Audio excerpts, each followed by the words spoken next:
Ito yung inaabangan mo. Unang tikim mo niyan for the first time sa Comedy Bar stage. Buksan ang saya with Alicia Pala! Ako po, si Alew, siya. Ang babae, nakaka-alew. At siguradong kayo ay mababalew. Lalo na kapag nalaman nyo yung mga kapalpakan ko sa buhay.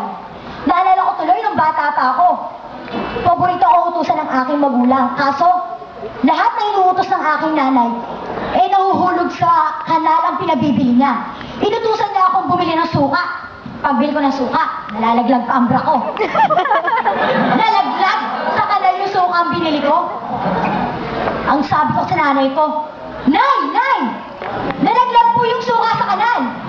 Ang sagot ng nanay ko, hayaan mo na yun! Madumi na yun! Sabi niya, mabuti ba, bili ka na lang ng asin. Di syempre, bili naman ako ng asin. Pagbili ko ng asin, nalaglag na naman sa kanal yung asin na binili ko. Ano ba yan? Sabi ko, Nay! Nay! Nalaglag po yung asin sa kanal. Ang sagot ng nanay ko, anak, hayaan mo na yun! Madumi na yun! Wala, inutusan na naman niya akong bumili. Asukal at toyo naman. Pagbili ko ng asukal at toyo, nalaglag na naman sa kanal. Ang sabi ko, Nay! Nay! Nalaglag po sa kanal yung asukal at toyo na pinibibili nyo. Sabi ng nanay ko, anak, hayaan mo na yun! Madumi na yun! Nakakaloka! Sa wakas, nagsawa din mag-utos ang aking nanay. Ang sabi niya, hay nako, ako na nga lang ang bibili kasi halos lahat na yata ng pinabibili ko sa'yo ay nalalaglag sa kanal. Pagbili ng nanay ko, maya-maya, pumunta yung kapitbahay namin sa amin.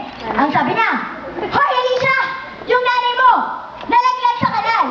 Sabi ko naman, nalaglag? Hayaan mo na yun! Madumi na yun! Ala, Jackson, na-hospital ang nanay ko. Ako tuloy ang naging taong bahay sa amin. At kung ano yung pinili niya, yun lang yung sasabihin ko. Sabi ng nanay ko, Hoy Alicia, pag may naghanap sa akin, sabihin mo, wala ka, alis lang. At pag tinanong kung saan pumunta, sabihin mo, nasa ospital. At kapag naman tinanong kung kailan ang balik, sabihin mo, malapit na.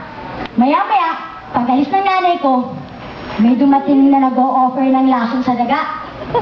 Ang sabi, tao po! Tao po! Meron po ba kayong daga? Sumagot naman ako, sabi ko, wala po, kaalis lang.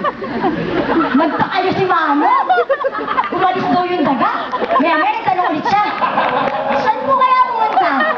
Sumagot naman ako, sabi ko, nasa ospital po. Hala, kaloka, lalong nagkakasimano ang tapaisip. Ang sabi, umalis na sa ospital. Maya-maya nagtanong na siya sa akin, sabi niya, nababaliw na po ba kayo? Ang sagot ko, malapit na. Ako, si Alicia Pala.